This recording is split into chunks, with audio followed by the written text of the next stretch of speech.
Hello and welcome to Moseley Rugby Roundup. I'm Paul Bradley and I'm joined on the phone now by rugby correspondent Brian Dick. Hi Brian. Hello there, Paul. Hi, now you were at Billsley Common for that defeat against Rotherham at the weekend. Just give us your verdict on that match.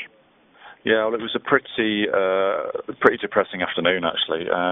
Not so much from in recent weeks. You said that we said that maybe the effort levels haven't been good enough. I felt for the first half hour they battled quite well, but what was quite sort of sobering was when Rotherham did score a try.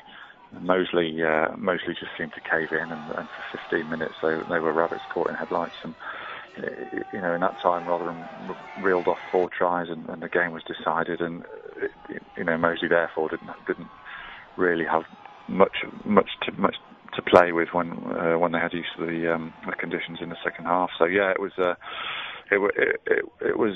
hard watch on Saturday, I've got to be honest. And we talked last week about Moseley preparing for the threats in the forwards that Rotherham would bring. Is that what you saw at that match, and what the problem was? Yeah, very much so. I mean, if you consider the fact that Rotherham were suffering with a flu virus in the squad in the build-up, so they were without their captain.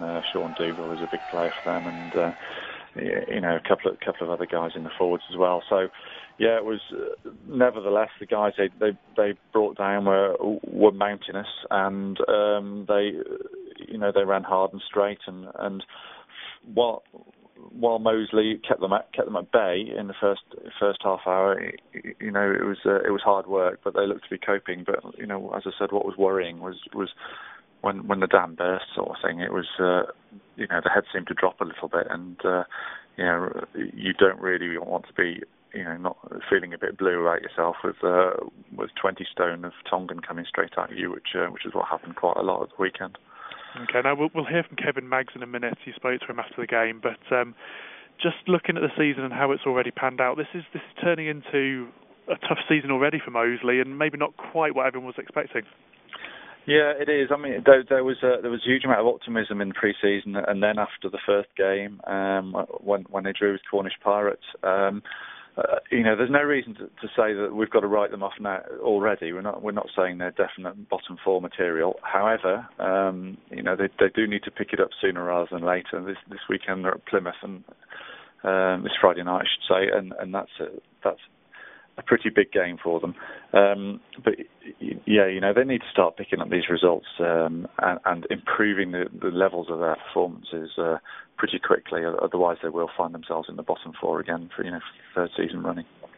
Okay, well, as I said already, we spoke to Kevin Magus, and here's what he had to say after the game. I was just bitterly disappointed, to be honest, because we trained really well this week, done some good work. Thursday night was probably, in fairness, one of the best team runs we've had, and then to turn up like that in the first half was just diabolical, really.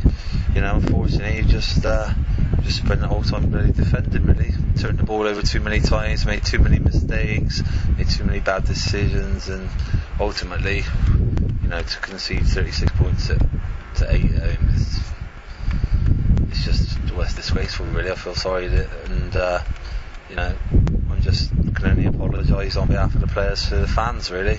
Well, that was a disconsolate Kevin Magus. Now, Brian, Plymouth are going to pose a certain threat of their own. Can you just give us an outline of what sort of game Moseley should be expecting, as well as having to face that long trip there as well? Yeah, well, the fact it's on a Friday night is certainly not a help. It's a little bit of mind games there, I feel, from Plymouth.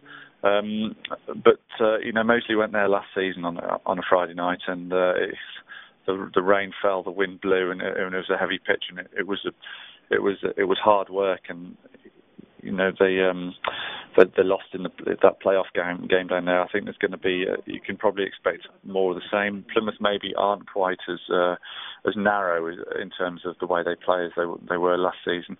They've won 3 games out of their 8, so they will certainly be targeting this. And basically, as it does every week, it boils down to Moseley having to match them in the forwards. Now, there's a couple of chaps coming back in, which will give them some cause for optimism. But yeah, once again, as these championship matches always do, it boils down to what happens in the pack. Okay, Brian. Well, look, thanks for your thoughts today, and thank you for listening. We'll be back again next week with more Moseley Rugby Roundup.